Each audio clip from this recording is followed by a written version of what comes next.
Welcome to the next Ancestry Sidebar from Circle Ancestry. We're back after taking a break during the Thanksgiving, Christmas, and New Year's holidays. We're starting off 2025 by switching gears, looking at some historical civil records instead of the church records we've looked at up to now.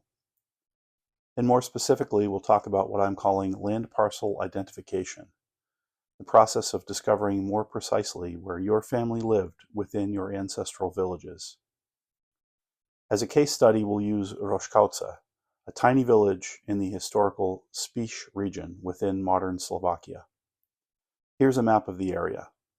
As is often the case, we need to be careful because there's more than one Roškovce in modern-day Slovakia. The one we're talking about is just north of Spišský Hrad. It is currently incorporated into the village Doljany, another village name that also appears in multiple places within Slovakia.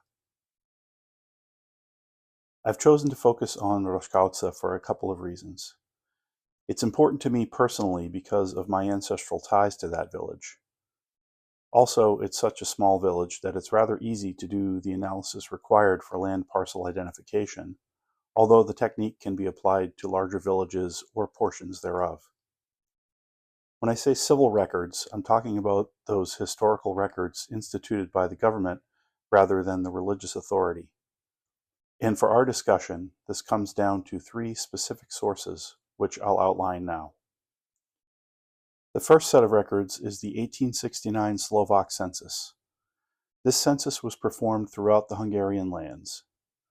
It nominally included every individual throughout the Kingdom of Hungary.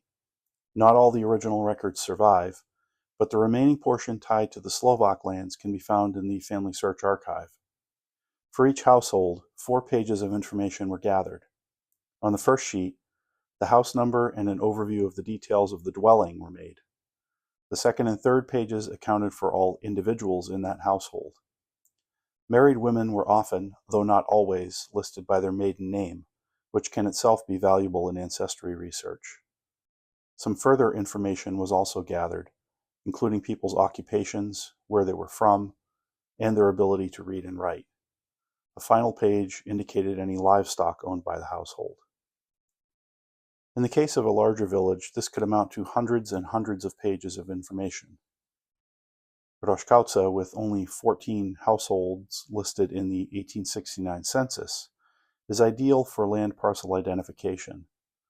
But even though the 1869 census lists a house number to each household, this alone tells us nothing about that dwelling's location within the village, because it is nearly certain that modern house numbering doesn't correspond to the old standard. This is where our second civil record comes into play, and that is the so-called land book. Land books are not available in digital form online. Rather, they need to be obtained by a visit, by yourself or a hired hand, to one of the archive locations in Slovakia. Like the census records, they do not exist for every village. But if the land book for your ancestral village is available, it will provide a kind of decoder ring for translating the house number into a physical land parcel location. Unlike the census records, land books were not all made at the same time for every village, although if they do exist, in my experience, they will typically be from the 1850s or 1860s. This one for Roškovce from 1859 happens to be written primarily in German, with some Latin mixed in. Most that I've seen are written primarily in Hungarian. The land books are laid out as lists of land holdings. The main purpose was to identify the various parcels of land along with ownership as a basis of taxation, distinctive from the aim of the census. Thus, they will exclusively list only the owner of land holdings. For each owner, the land holdings within the village area proper are listed, followed by all the individual land plots within the farm fields, etc. Each holding is accompanied by a parcel number, and if all works well, this number becomes the link between a house number and a location on the map. The land books also reveal the nature of the disparate land holdings of each landowner. This was the period following the dissolution of serfdom in the Kingdom of Hungary, and there was a process of splitting the lands between the peasants who were able to buy their way in.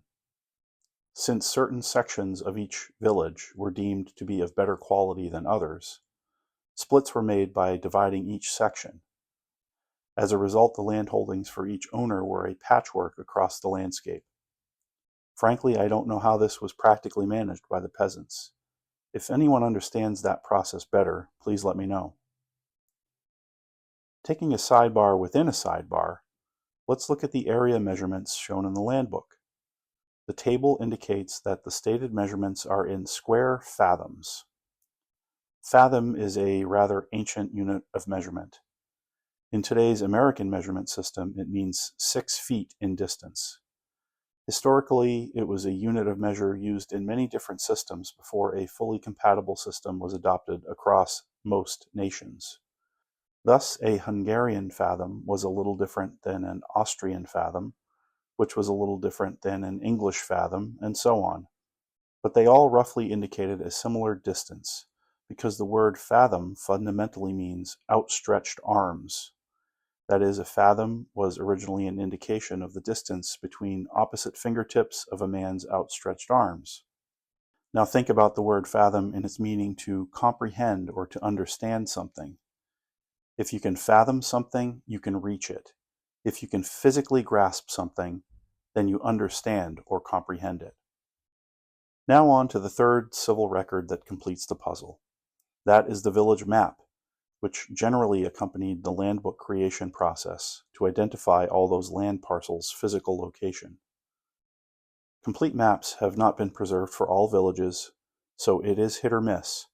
But if you hit, it will add greatly to your experience of visiting ancestral villages and understanding where your family lived. Here's the Roškovce map from 1856, right around the same period as the land book we just saw.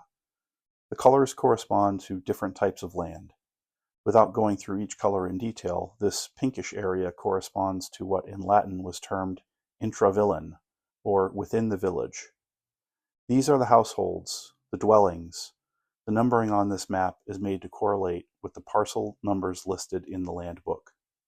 Sometimes having only the map and land book can be sufficient for complete land parcel identification, because often the house number is listed in the land book for the intravillan holdings as well as the parcel number. The census record in this case serves to bolster this connection and acts as a second check. As such, we can make a full assessment for Roškovce. Most pertinent to me is the location of Johann, or Jan Novotny, my ancestor who lived in Roškovce along with his nephew, my great-grandfather Jan Fefra. Other details come to light based on these documents, such as the cemetery and the community's shepherd's house. Well, fine. We know a position on an old village map. How does that help figure out where that land is now? Let's place the 1856 Roškovce map side by side with a modern satellite map. Right away, there are some clear markers of continuity. For example, notice this area that comes to a point on the left. Then there's this sort of knob-shaped protrusion at the top, a path that runs through the center of the village, leading to this other smaller knob-shaped feature. There's a broad continuity in the general village features from over 150 years ago, and this allows us to pinpoint the old locations on a modern map with high accuracy. If we look at the modern area and zoom into this tiny village nestled in a small valley running up the hillside, we can see the Jan Novotny parcel and the structures in that place today. Keep in mind it is unlikely that any actual structures will remain from the very old days of the village. You would be extremely lucky to be in a situation where such preservation has occurred. Still, there is an essence that remains, and walking up to the very ground where your ancestors lived and worked, and sometimes died, brings a special power with it. Please comment if you're interested in land parcel identification and getting help in performing it, whether you're heading to Slovakia for an ancestry visit, or just curious where your ancestors made their home in the old days. Thanks as always for watching, liking, subscribing, and commenting on this video. See you next time.